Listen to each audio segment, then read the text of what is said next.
Next speaker, Jeff Leggett, who is the owner of Pest Masters, but more importantly for today's session, right?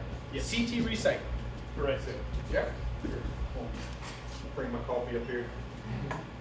Thanks, Dave. They, a couple of weeks ago, actually it's been a little over a month ago, my two boys and I were walking through the mall. I don't know if you've got boys or girls, kids, you know you can't walk through the mall without the conversation of going to GameStop. It drives me insane. So as my two boys, 15 and 10, Cole and Turner, they're sitting there pleading their case of how they talk me into, be buying them a game. One comment that really aggravated me was a 15-year-old said, Dad, come on, it's only $60. And I'm like, just like everybody else, just, oh my gosh, come on. Well, it got me to thinking, what can I do to really make my two boys understand the value of dollar, right?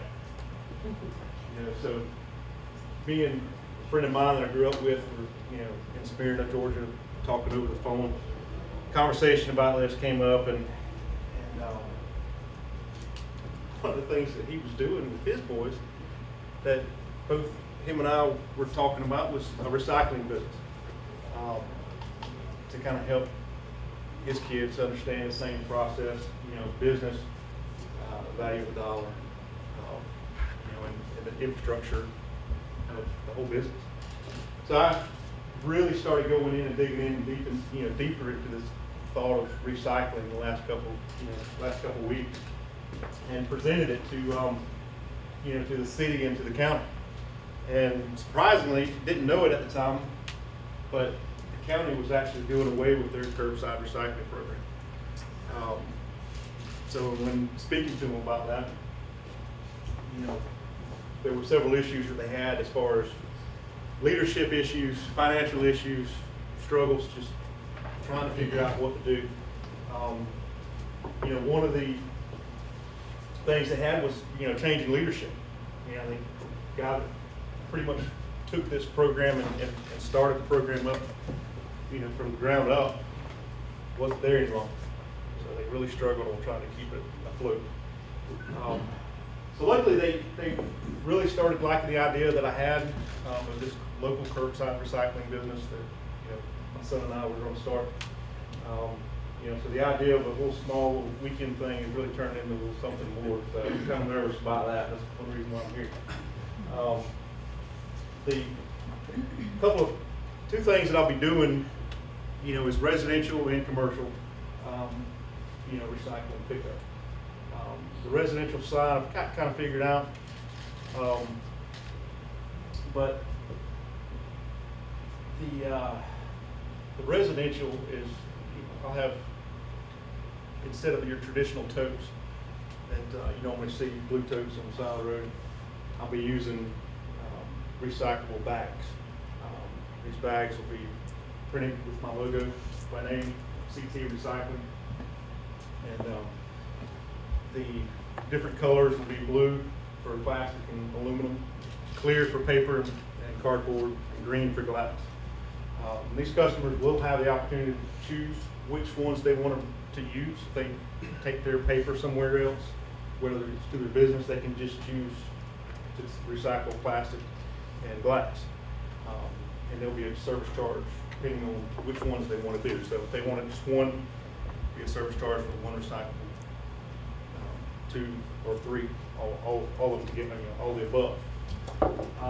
The commercial side is a little bit more difficult, just depending on the type of commercial property that it is. Of course, like bars would recycle a whole lot more glass. Then you would have places like Braswell's, or any of the apartment complexes, throughout Georgia Southern. One of the biggest issues that I keep pounding my head on the table about is you know, how do I get these commercial properties to want to recycle? How do I get them to understand that's important? You know, what are some ways that, because, with me, I mean, I own Pest Master Services here in Statesboro. I'm always watching what I spend, and if I don't need it, I don't get it.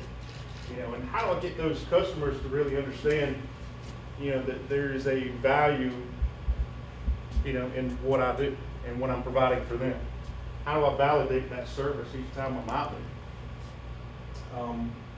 So, I mean, these are some of the struggles that I'm coming up with, and, it's just, I know when Jill and I were talking, it's kind of like with cancer. You don't really understand cancer. Are not passionate about it unless you have that family member or husband or wife that has gone through that situation.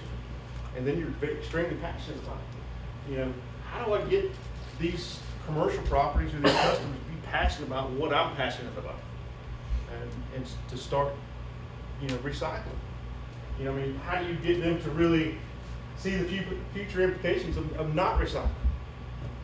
How do you are able to see them, see what's going on, or what this, but by them not recycling, see what it can do to them in the future, or with their kids. Other situations, like I said, when I first started doing it, was just planning on doing something just a couple of days out of the week. But now it's kind of turned into a little bit something bigger than what I had imagined. But, these are some other things. How quickly do I ramp up? Who do I target commercially? And, how do I balance both businesses, Pest Master Services, CT Recycling, to where it doesn't affect family, my kids. Hopefully it'll affect them in a good way with understanding the value of a dollar. But So let's open it up to the group. What do you guys have for Jeff? I would say taxes probably for recycling. Right. That would benefit larger businesses, I would imagine. I personally, because I don't know that much about tax law, I would go to their accountant or somebody who handles large companies like that. And see what their thoughts are. That's probably where I would start initially. Clay, do you mind introducing yourself? Well, I'm Clay Jackson, and I've had several businesses, none of which have been uber successful. and you fly planes. I fly planes, because that's fun.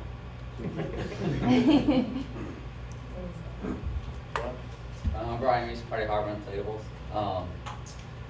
When I was a kid, I'm from New York, so, they had the 5 cents per can and all that, and I really, really wish they do that here. I don't know why it's not in all 50 states, but anyway, so I've been recycling ever since I was a little kid. It was just ingrained in us, and, plus we wanted that nickel when we were a kid, obviously, that is our, extra little pay we get, right? But, like nowadays, me and my wife are still very passionate about recycling. We always feel guilty if we, throw a can away or a bottle away, And that's kind of what got to get ingrained in society here, And I think if you got, basically it's getting out the literature and getting out the education of everyone here, getting them educated on why it's important to recycle, and then always having your logo on that education maybe to also promote your business as well. But I think that's where it kind of starts.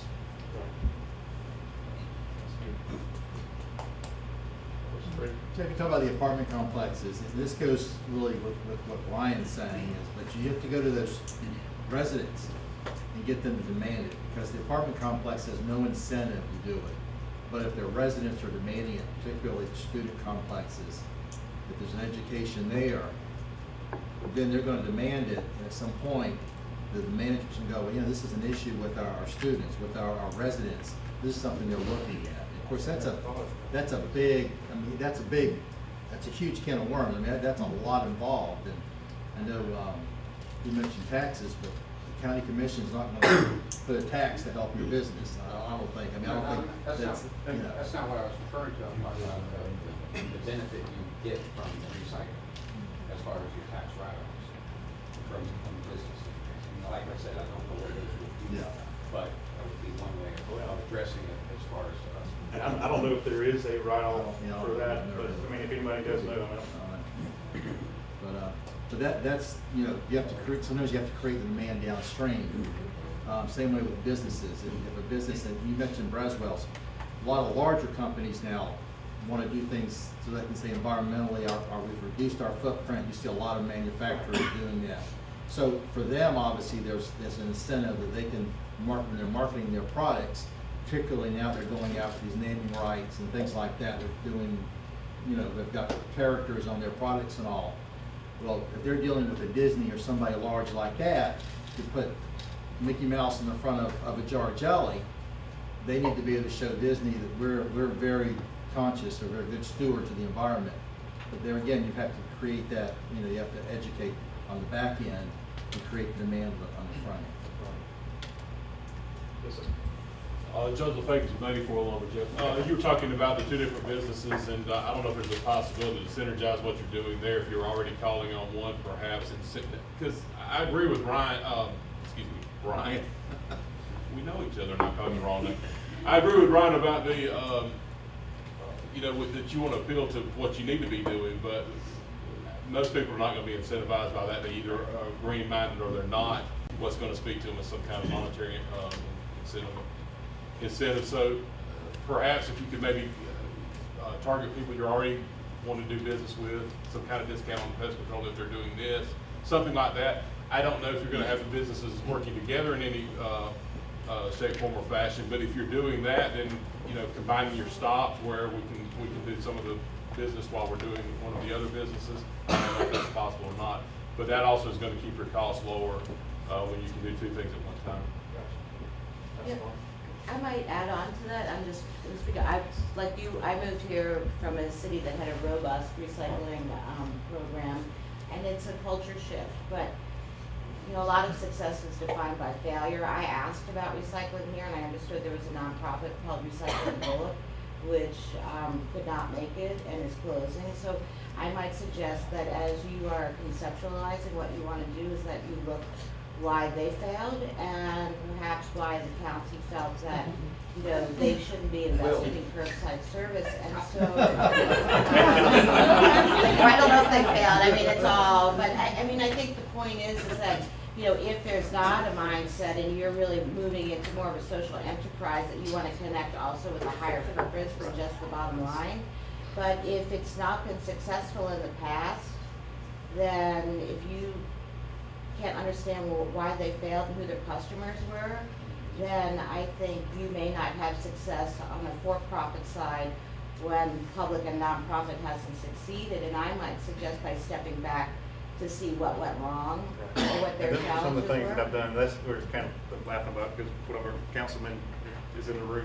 I'm on the news. I just know from conceptualization and modeling if there are issues. Yeah, and that's exactly. Start. Right. And that's where I, you know, where I had originally No started. offense, Let's go. Will? Yeah, okay, well, before we talk about KDP, the idea of recycling, I think the two of y'all have pointed it out, is there's a culture thing. So it's kind of like, you know, when Apple makes a new product. If Apple comes out with a chair, you know, 1.5% or whatever it is, you're going to buy it regardless. Well, in Statesboro, we couldn't quite get to that third level, which is, you know, that little graph that they educate us on. We never could get that third one. So we got the first 100, bam. Then we got to 700 recycling containers, and we flatlined it. And I mean, it wouldn't go.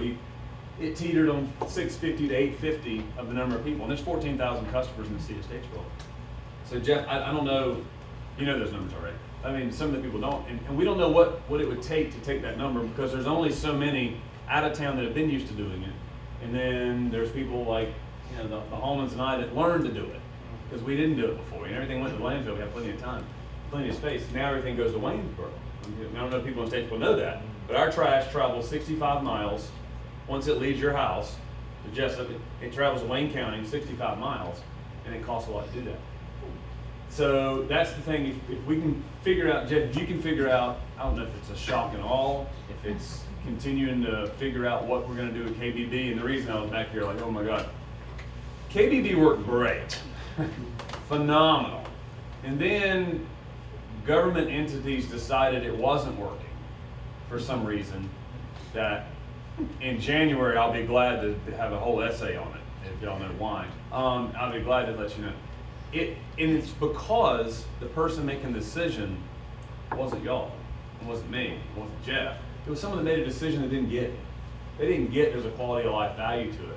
So I think that the idea, and y'all were mentioning it, you're gonna have to figure out a way that that someone is choosing to separate their nasty garbage and choosing to make the right choice for people behind them, and so things don't go to Waynesboro.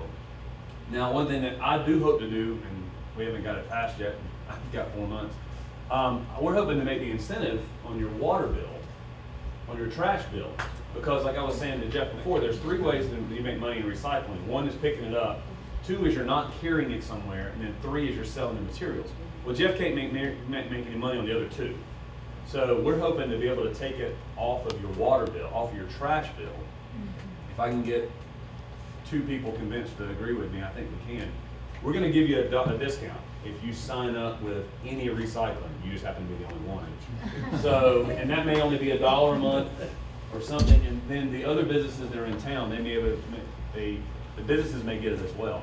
The volume is in that business though. That's the thing that's, University Plaza, a guy took $350 worth of aluminum out of University Plaza in 1 weekend. So that's, we don't generate $350 worth of recycling in a week. So that to me is where the dollar is, but you're not getting that dollar, so. But, you know, the education is the hardest thing, is that, you know, going into this, education has been the hardest. How do I educate? How do I instill something that's been instilled from day one? Go speak to Rotary clubs, civic groups, Yeah, and and that's something, you know, and that's the bring thing, I your mean, it's leaders in. doing that, but not Right. stopping doing Right. that. You just can't, all right, hey, all right, see you later, hope you get it. The You got to education's continue. gonna come in your marketing piece. I mean, you've got to, whenever you first start out, and KBB got really good at doing marketing for their Great American Cleanup and for whatever, but they specifically put in their budget, we're going to tell people, and this is how we're gonna tell them.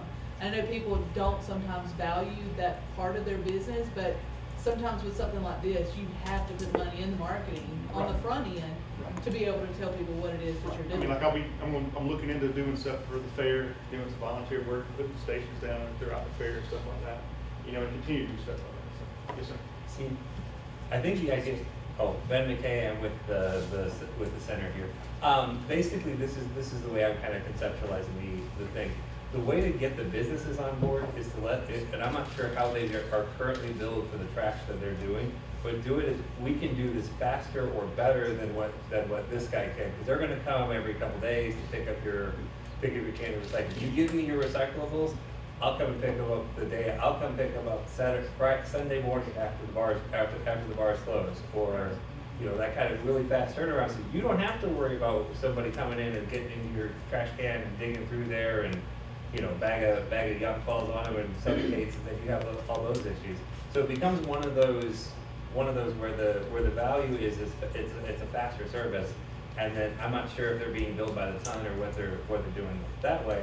But, you know, hey, we're gonna get this and we're gonna make it go faster. And as a PetsMaster customer, I'm on board with you guys coming out and taking my recyclables anytime you want. Just let me know how much it's gonna be, and I'm there. But Yeah, that's awesome. I mean, you know, that's another thing I was thinking about is about when, you know, one of the things that I can tell them is prove to them that I can reduce them from having 3 dumpsters to getting that down to 1. exactly. You know, and then having that cost value of using my services to get their cost down. Yes, ma'am. I have to I agree with you about the basically demographics and getting to the students in the apartment complexes. I'm obviously new here, so I may have a different perspective, because I'm sure a lot of you have your own homes or something. My husband and I moved from North Carolina, and because of the breeds of dogs we had a really hard time finding a home here. After we rented out our home, we finally found one, but we can't move into it for another. So unfortunately, we were stuck going to the only place that would allow our dogs to be, which was a student apartment in Legacy Apartments. They have no breed restrictions, but we had 4 dogs, so we had to rent out the whole place. So I think I maybe have a different perspective because I actually were living with college students. But getting to the demographic of the students is what you're going to need. The problem is that I'm 35, and I've been away from my mom since I was 19. a lot of these kids are 19. I grew up like you, I recycled. Every week we went to the recycling. I did the glass, aluminum, counted, got my money, and that was how I learned the value of $1. These kids nowadays, no offense, I mean no disrespect, but they feel entitled. And it's a lot of our fault as parents or however, but they feel entitled and they have a lack of education because their parents didn't make them do what the older generation, our parents, made us do because they learned. But getting to them is going to be the issue. I don't know if you can get particular students on board in apartment complexes and just have if 15, 20 units are gonna do recycling, have a mass pickup on Wednesday at the front, just bring all your stuff as you're, on your way to campus. And then you can maybe get the apartment complexes. But a lot of it is getting those kids who have no education, and this is the first time they're away from their parents. It's party central. So education and pamphlets, I don't know how to do that. But it really is educating those who they've never been away from mom and dad. They have no idea that their parents put recycling out. They're clueless. But they're not gonna pay you to pick their recycling. Yeah. Like, that's the thing, like, they're not gonna pay you to pick it up. Yeah, that was another thing. That's That's why the- I quickly stopped thinking about the The students. incentive for and us, went to like the Brian actual said, yeah, conference. growing up, the incentive was you pick up the cans, you take them, you get money for them. So, as someone who's actually paying somebody else now to pick up my recycling, there's a level there that we're gonna stop paying, and yeah, we'll just run it out to the county. It stinks to do that, but where's that break-even point? And I don't know how to get more students. So what about the Greek system? I mean, they've got social responsibility Yeah. for different things. If you start with the Greek system and they've got the funds and the backing and it looks great, and start with them, start the education where they have to do it, and then it leads out from there. Because, I go to a party and I recycle there, so now I go home and I recycle too. But I would think the Greek system would start with the social responsibility education piece, and then it would be over. Jeff, have you done any research around the country of other private collectors and similar communities? Well, that's where I have. I mean, that's where I started off initially looking into private organizations, how they recycle, and I was stuck on just that, the private individuals that were doing recycling. And after getting into it, seeing that it's going to be a little more what I thought, I stopped looking at those and I started looking at city programs that do a lot bigger, of an area. And that's where I had gotten the idea of the bags. More city programs are using individual bags instead of totes. It's a little bit more in detail. I don't have time to go into Well, it. But I mean, I guess my point is where they're actually charging. Because in the city, like I come from Florida, from Jacksonville, where 20 years ago they required, the state, mandated that a certain percentage of material had to be recycled. And so they gave everybody a blue bin, and when I left there 3 years ago, they gave everybody a 94-gallon blue bin. I mean, that's how it's grown. They got to these huge centers and everything's combined, and it's all, but but it didn't cost me. I mean, theoretically, it was saving me money because we didn't have to listen to the city council fight every 5 years about building a new landfill for $150 million. But the bottom line was, here it is, use it. So, it was easy for me to get in that habit because it didn't cost me anything. So I'm interested in communities where people are paying, here's my bag, take it for me. And are there successful models where it's happening, I guess? Because I'm, like the old lady spoke, I don't want to see this is a great idea, but you got to get a lot of people that think it's a great idea. I mean, I'd be curious how many people in this room have blue bins right now. I've got one because, again, I was in the habit. I've got two, one in my office and here, but because they're, again, like several people said, I grew up in an area where I was used to it. So first thing I did was get it. I don't have, bottom line is if Cole, my 15-year-old, understands the value of dollars, all this, if I've got 10 customers every month, I'm fine with that, as long as he understands and gets something out of it. And that's kind of where I'm at. I don't have to have, 700, 800, but I think it's going to get to that pretty quick. I mean, after speaking with Will and the rest of the council, and I'm fine with that. But I have spoken with, one, for instance, a lady in Virginia that's doing it. Spoke with her several times, and her husband had a full-time job, and now he's quit that full-time job and he's doing this recycling. They got so big. I kind of utilized her their ideas, and, you know, with what I'll be doing and all that. So, I mean, but yeah, I mean, there are programs out there that work as long, you know, 90% of those is education. Hey, Jeff. We'll take one more comment and then. I just want to point out that, you know, you say you've got your retail, I mean, your residential side taken care of, and you're working on your commercial. You got a room full of business owners here for your potential first clients. So don't let them leave without. With that said, great job. Hopefully you got some good insight and discussion to help you move this forward. Thank you so much. I'm going to ask Jill Johns, come up and say a few words about what to expect. Thank you, Jeff, and thank you, David. Thank you to everyone for being here and kind of taking a risk with us as entrepreneurs. We're all risk takers to some degree, and launching an initiative like this was a risk for Georgia Southern, as a risk for all of you to be here.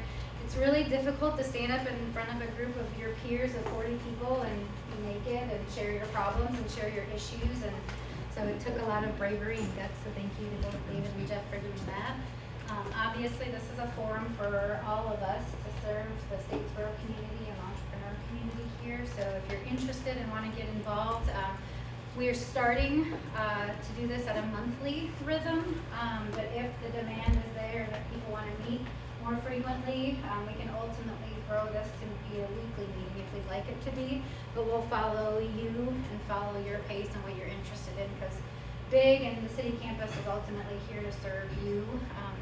Other thanks to Dr. Hallaby for once again taking the risk and allowing us to launch this. About 3 months ago, Jerry and I came in here screaming on 2 wheels like, we want to do this in Statesboro. And he's like, okay, sure. So, and here we are 3 months later, so that's been exciting. Thank you to Kate, and thank you to Rebecca and team for the photos and the video.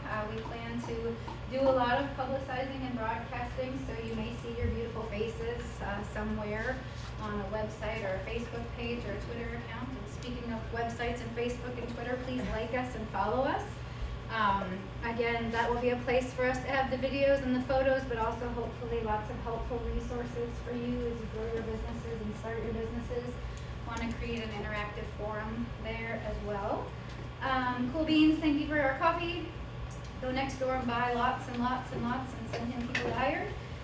Big Cafe, our next one will be, it's always right now the second Wednesday of the month, so the next second Wednesday is October 14th. So once again at 9 o'clock, so that's when we will be. We do not have any presenters lined up yet for our next one. We wanted to pull from you, the people that came to our first one, to be our next round of presenters. And so if you're interested, please shoot me an email or let one of us know that you're interested. Share this with your friends. The word of mouth can spread. We're about 40 people. We filled up the room, and I'm thrilled. And so if we can do that again, that's great. If we outgrow this location, that's great. We'll find a new place. We're entrepreneurs. That's what we do. Your time is valuable. Thank you. Those of you that attend after 5 sessions, that's why we need you to sign in. You'll get a fun little gift having to do with coffee, if you can guess what that might be. Save on the environment. Stop having these paper cups that we would have to throw away. Be recyclable. We have other events that we'll be creating that we don't know about yet. We're building the plane as we're flying it. We're planning to have some leadership series, planning to put together some executive ed. Dr. Howard talked about the incubator across the street. So if you'd like office space, if you want our resources and help, contact Suzanne or me. Our social media is at Georgia and the GA. So GA Southern BIG, B-I-G, Business Innovation Group. That's so this is the Big Cafe Business Innovation Group on both Twitter and Facebook. We'll be updating our LinkedIn and our Pinterest soon, so we'll be super social media friendly. And then we want your feedback. So what did you like? We won't do it today because I want to respect your time. But what did you like about this? What didn't you like about it? What would you like to see us do differently? Again, how can we serve you? Because ultimately that's what we are here for, is to serve the entrepreneur